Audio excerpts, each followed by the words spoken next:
I'm an architect, and so I was doing an architectural PhD, and I'll show a bit of that process. It was a full-time over 3.5 years, from 2009 until October last year. And it was really through 3 modes of work: teaching, writing, and architectural practice. So this ended up being the title, Manufacturing Urbanism. I should say, before being in Australia, I was in the US in Southeast Michigan near Detroit, teaching architecture at a university there, and very close to Detroit, and looking at Detroit as a city pretty closely. And that really set up the way in which I was looking at all of this work, and the way in which I continued to practice once I came here and did the PhD in teaching in architecture at RMIT. So this idea of manufacturing and urbanism is what I came to at the end, and that this is the poster, the PRS poster for the final or penultimate presentation. But it took me the whole time to get there. And most of that was struggling actually with what was 2 modes of work. On the one hand, looking at sort of material things, and again, in the case of Detroit, the sort of the automobile industry and shifts that occur in that, and the kinds of tools and materials that are related to manufacturing. And on the other hand, the urbanism of Detroit, in that case, the post-industrial city, and the kind of residual types of spaces and practices and things that were really also very fascinating, but they were very 2 different streams. And the PhD was the point at which I started to actually see those things together as one mode of thinking and working and practicing. So I thought, so this is the statement, which really just describes that and says, the relationship between industrial manufacturing and urbanism is a shifting one. Changes in the way things are made affect significant intangible change to the fabric and culture of a city, and vice versa. This work sits at the intersection of those practices, documenting shifts in manufacturing for architectural and urban work, and speculating about future urbanism in light of contemporary industry. A series of architectural projects and ultimately a model of urban architectural practice are proposed, which are poised between states of urban and industrial change. Distributed and collective models of design and production are a primary focus and enabler of that work. So that was the first page of my written document, but the last thing, of course, that I wrote. And it really is just through the process of even getting very close to the end that those things started to concretize and clarify for me. So this is the first poster that I did for the PRS. I thought, in going through and preparing for this, it was interesting to look back through the process over the years. Thanks.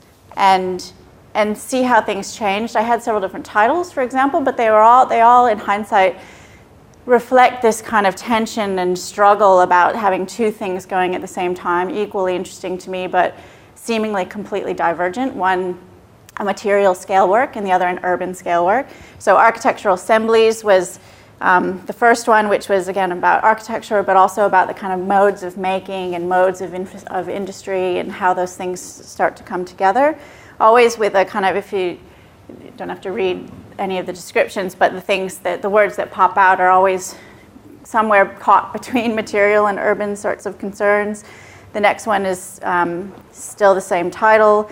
Then it shifted to material networks, which is in some ways the same thing, architectural assemblies, material networks. It's on the one hand looking at material things, on the other hand trying to get beyond that and get bigger than that and think about networks of things. And that was the next couple of them. And then very close to the end, it became Architecture in the Age of Distributed Production, or in Remote Control being the title, which was really moving towards this kind of broader sense of how we work in a distributed way. And then finally to Manufacturing Urbanism. It's interesting to me that, too, this was one of the books I was working on in the very beginning, which is a documentation of the construction methods of an architect in Japan who works with shipbuilders. And that was something I started before I got here, but it was this idea of adapting technologies from other industries, so the material scale. And then halfway through, I started working on this book, which was more about distributed models of practice and urbanism. And then towards the end, I started to get really interested in the Whole Earth Catalog, which was this sort of idea of the beginning of the internet, an analog internet, and the collection of tools. So this kind of shift from my posters and titles also, I think, tracks against a shift in the kinds of things I was doing and also reading. Always this kind of struggle. But it came back to the beginning in a way. So if I had started with this interest in Detroit and post-industrial city, this being a quote from one of the earliest books documenting Detroit that I was around at the time it came out, this is where I sort of ended up, which is this idea that the relationship between making things and the relationship between making the city, they inform each other. So this was the process that I went through, which was starting in 2009. And in the beginning, it was this reflective process, as I'm sure you've talked a lot about, of looking back to work that I'd done 10 years prior to that. So that was very much a reflective practice sort of mode, especially in the beginning I was involved with 2 different architectural practices in the US and also teaching. And so looking at that body of work for a sense of trying to extract some key sets of ideas. And from that started to set up some positions and propositions of projects, which again were always separate in these 2 streams. There was urban work and there was material work. There were papers I wrote for urban conferences, and then there was stuff I did for Acadia and material sorts of architectural practices and conferences. Those 2 things never were together in my mind. They were even 2 sets of collaborators that I worked with, 2 different types of studios. They never were together, and it was then really through the end that, as I said, those things came together into this idea of manufacturing urbanism. So for me, the process was it was sort of this word distributed. I had lots of work and lots of ideas and lots of collaborations with different sorts of people. As I mentioned, teaching, writing, and practice, but also these different sets of scales of projects, from design, build, one-to-one constructions to looking at cities in Japan and the UAE and the US. So it was very much a kind of mapping exercise in the beginning of trying to look at everything and start to see how there were relationships building. And this was this is what I did again at the end, but started to clarify that, where I had these sort of more material, industrial focused projects on the one hand and more urban projects on the other. Again, they were sort of grouped within these different modes of working.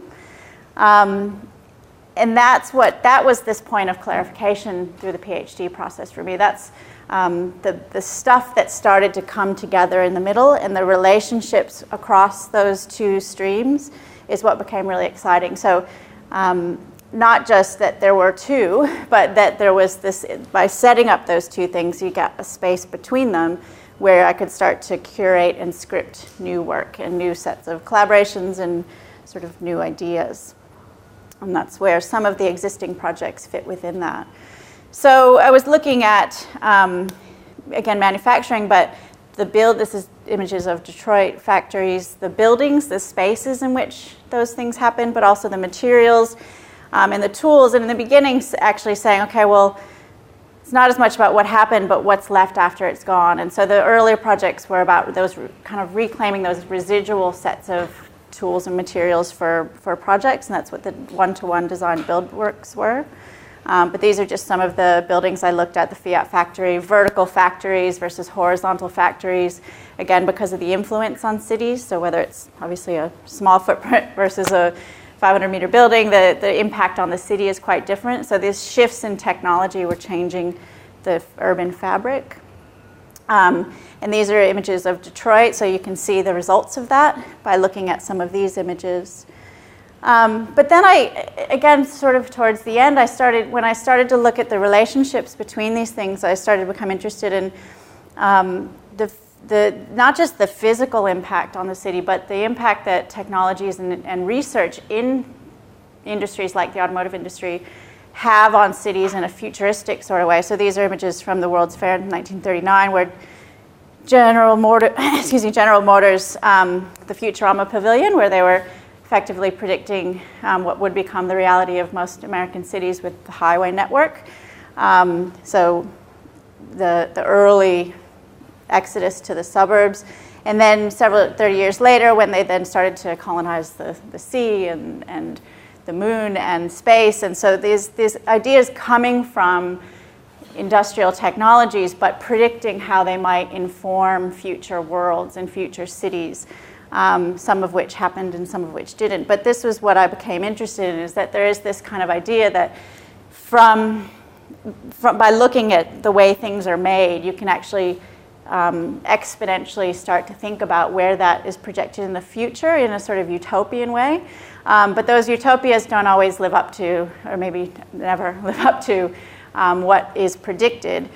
This is an image of a building in Detroit and a debate that I took part in about utopias as part of the Process at Loop talks that the architecture group puts on every month. And it was a debate about the value or not of utopias. So it, for me, was one of the earliest moments where I started to think about this kind of relationship in a more maybe conceptual or futuristic sort of way.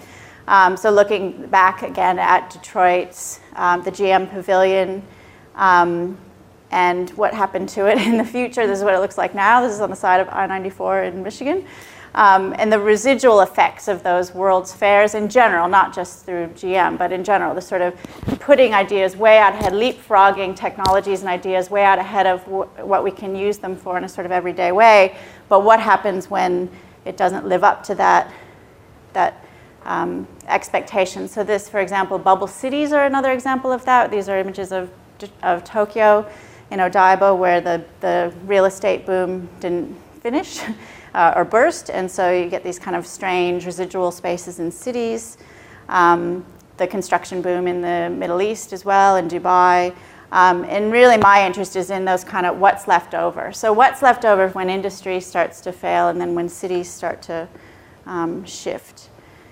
So I was doing all this through, and again, these are sort of things that were just constantly in my periphery and close view in different ways at different times, and it was only through starting to look at them across in relationship to one another that I started to become aware of the relationships.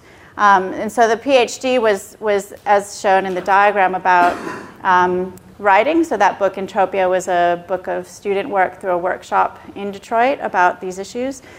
Student work in design build projects. These were urban furniture projects built from laminate, leftover laminate sheet material, waste material essentially.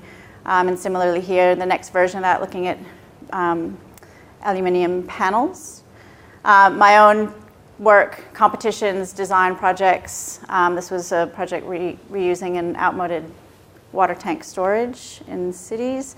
Collaborative projects, so scripting some of my own projects, working collaboratively, but also then curating projects to do with other people. This was a book that traveled around the world and collected drawings from people in different countries and cities.